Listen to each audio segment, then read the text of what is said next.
ప్రస్తుతం నాతో పాటు అయితే గడ్డం సాయి ఉన్నారు. వారితో మాట్లాడే ప్రయత్నం చేద్దాము. ఏదైతే ఈటల గారు ఈ 1 ఇయర్ పాలన ఎలా ఉంది ఏంటి అనేది. సో 1 ఇయర్ పాలన ఎలా ఉంది ఈటల గారిది? అభివృద్ధి కార్యక్రమాలు ఏమైనా జరిగాయా లేకపోతే ఏంటి? ముందుగా ఈటల రాజేందర్ గారు ఎంపీ గెలిచిన తర్వాత 4 లక్షల మెజారిటీతో ప్రజలు ఆదరించి ఎంపీగా వారిని గెలిపేయడం జరిగింది.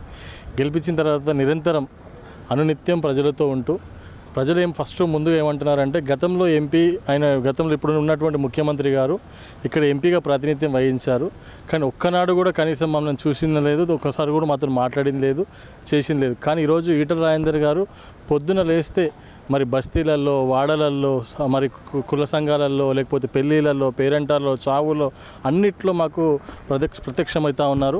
నిజంగా ఈటల రాజేందర్ గారు వచ్చిన తర్వాత మా కాలనీలలో ఒక మనోధైర్యాన్ని కలిగించడం జరిగింది.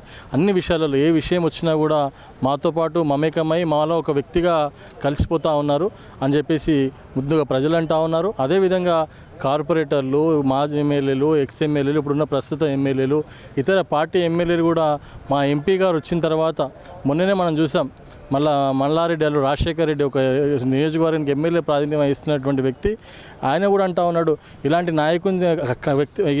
నాయకుని నాయకత్వంలో మేము పనిచేస్తున్నందుకు, ఒక ఎంపీ మాకు ఉన్నందుకు నిజంగా చాలా భరోసాగా ఉంది. నిధులు ఎట్లా తెచ్చుకోవాలో, పని ఎట్లా చేయాలో ఒక మంచి పద్ధతిగా నేర్పించేటువంటి వ్యక్తి. ఈరోజు నాయకులే అతన్ని హర్షించే స్థాయిలో అంటే ఇతర పార్టీ నాయకులు, ప్రతిపక్షంలో ఉన్నటువంటి నాయకులు, ఇంకా లేకపోతే పక్కనున్న పార్టీ నాయకులు అందరూ కూడా అతన్ని ఈరోజు హర్షధారణలతో మరి అతన్ని ఎంకరేజ్ చేసుకుంటూ ఈరోజు అతని బాటలు నడవాలనే ఆలోచనతో నాయకత్వమే ఆలోచిస్తుందంటే అది అతని యొక్క వ్యక్తిత్వము, అతని యొక్క ఆదర్శముగా తీసుకున్నటువంటి రేపటి నాయకత్వం అని చెప్పి తెలియజేస్తా ఉన్నాను. అతను ఈరోజు ఎన్నో విషయాలలో కార్పొరేటర్లు ఈరోజు ఇప్పటిదాకా జరిగిన మీటింగ్లలో కూడా ప్రతి కార్పొరేటర్ చెప్తా ఉన్నారు, అన్న మేము 5 ఏళ్ళు అవుతుంది కార్పొరేటర్ అయ్యి దగ్గర 4 సంవత్సరాలు అయిపోయింది, కానీ ఇప్పటి వరకు కనీసం మా లెటర్ ప్యాడ్ మీద ఒక 10 లక్షలు కూడా మేము తెచ్చింది లేదు. కానీ మీరు వచ్చిన తర్వాత మాకు చెప్పిన విధానంతో ఒకరు 5 కోట్లు తెచ్చినామంటారు, ఒకరు 3 కోట్లు తెచ్చినామంటారు. ఒక కార్పొరేటర్ లెటర్ పెడితే 2 కోట్ల రూపాయలు 5 కోట్ల రూపాయలు వస్తాయని కూడా మాకు తెలియదు.